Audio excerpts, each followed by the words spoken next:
The views and opinions expressed here on Wrestling Wind Down are those of the host and do not necessarily reflect the official policy or position of any other agency, organization, employer, or company. Welcome back to Wrestling Wind Down. This is a solo episode. I feel like I have not done a solo episode since 1976, and I was not even born then, but I feel like it has been a long time. So I am coming here, and we are just going to chit chat. There's a lot going on in wrestling. There's a lot of thoughts, there's a lot of feelings that are very respected and very agreeable that are kind of surrounding the world of WWE. I will say there are some trigger warnings in here. We're going to be talking about SA just a bit and just trauma overall in terms of some of the situations that are currently occurring around professional wrestling. So just want to put that out there before we get into this.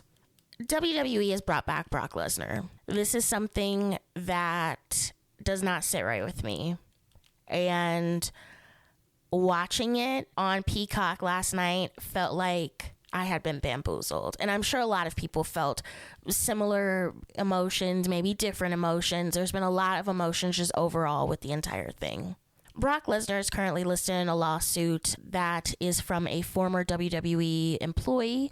She has stated that she was being trafficked. She was being sex trafficked, and Brock Lesnar is named a multitude of times in the lawsuit. You can do your own research. I'm not going to cover the extent of it, but it is very heavy and it is very triggering.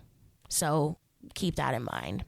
As a woman in the professional wrestling sphere, I have kept up with the court case because it genuinely is shocking that this happened and that many things like this have happened before and nothing has changed. And it really is brave of the employee to come forward and really stand in their truth and pursue that legal action against a perpetrator. And I think that in the age of wrestling Twitter, there are a lot of people that utilize the internet that don't have any empathy whatsoever towards anyone except for themselves or people that think like them.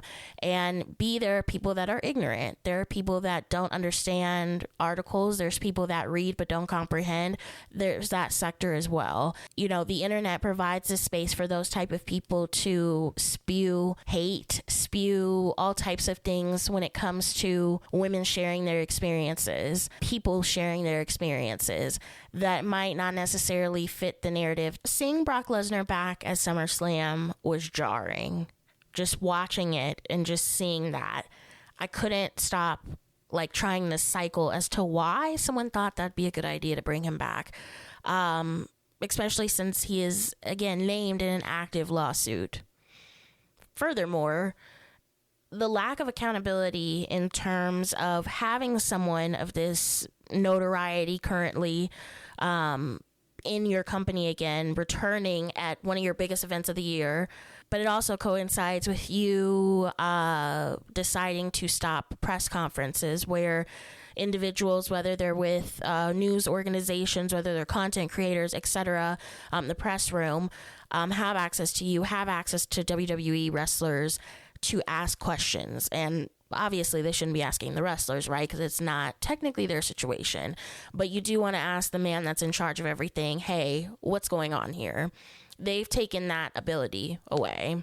And on the Sunday post show, which is what they do now, instead of doing a press conference with the media, they instead will go on a stage outside of the stadium that they just had the event at, where fans are leaving, kind of like a Simon Miller type of thing, where everyone's kind of gathering and he's hosting, etc. But it's like a college football type of thing, right? I'm trying to really give it to the girlies because y'all are gonna be like, college football, I don't watch that. I get it. It's a big plethora of men, and you have some women sprinkled in there and some kids. That's it. It's like a big ass just crowd, okay?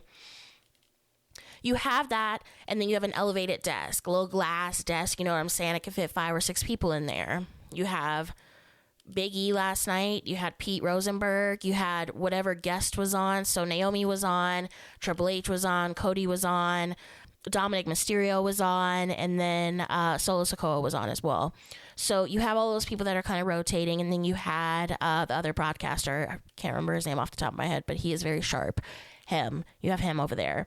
They're hosting this, and then, Triple H comes out, and he basically says, like, this is the environment he wants to be in. He does not want to be in a room where he's answering questions.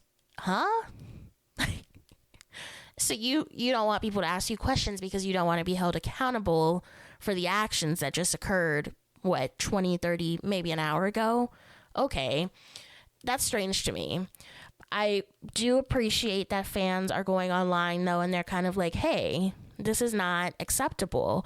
You need to be held accountable. We don't like that this man is back. We don't like that he's listed in an active lawsuit. We don't like all of the controversy that is surrounding WWE currently. Like, where is the accountability at? Honestly, I don't see them being held accountable at this point unless it's from them doing media on their own versus having the media come to them. So they're doing their own purposeful public relations, getting these opportunities where they can filter out what is asked, what is not asked. That is the type of media we are going to see a lot of from WWE moving forward. And to be honest with you, I think people who are going to continue watching it are going to see the shift. We're not going to see as many content creators getting the opportunities and the media getting opportunities that they used to have in terms of being in a press room, or, we'll see if they still do the media junkets at this rate, versus them controlling the narrative, right? Them going to maybe like a Forbes or like a Sports Illustrated or something of that sort, doing an interview and them basically guiding what the interviewer is asking them. It's kind of like the Roman Reigns Vanity Fair interview, but without the shit that actually people forgot about, I guess, because it's not talked about anymore. But anyway, yikes. That's kind of the gist of it. So I definitely think that wrestling is in for a wild ride. It was interesting seeing the response from people on Sunday night, and people are upset, people are tweeting in all caps, people are making videos, people are upset, and rightfully so. What is going on? Why is this person in the company again? Where did we get to this point at? Like, who made this call, right? A lot of questions.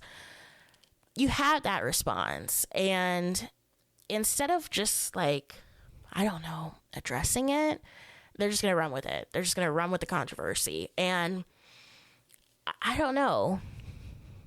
The amount of things that this company is currently involved in that are seen as negative and that are negative in a public light, I just don't feel like they think anything's wrong. Like, they might be a little bit delulu. You know what I mean? They might actually think that what they're doing is perfectly fine. I might pay an Etsy witch to tell me what their future is, because I'm really curious at this point. And obviously there's alternatives. I see people that are like, I'm falling out of love with wrestling. What can I go to now? What can I watch? And, people are providing resources. There are so many other companies out there. Indie wrestling, there's, Lucha Libre, there's Joshi, there's so much other types of wrestling out there. And I think that's the really beautiful thing when you decide to diversify your mind and go beyond what you're used to and have been watching since you were 7 years old.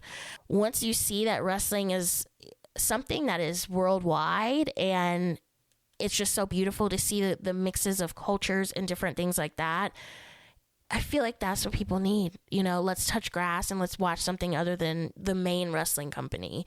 And hey, if you decide that you still want to watch, if you're in agreement to what they're doing over there, that's on you.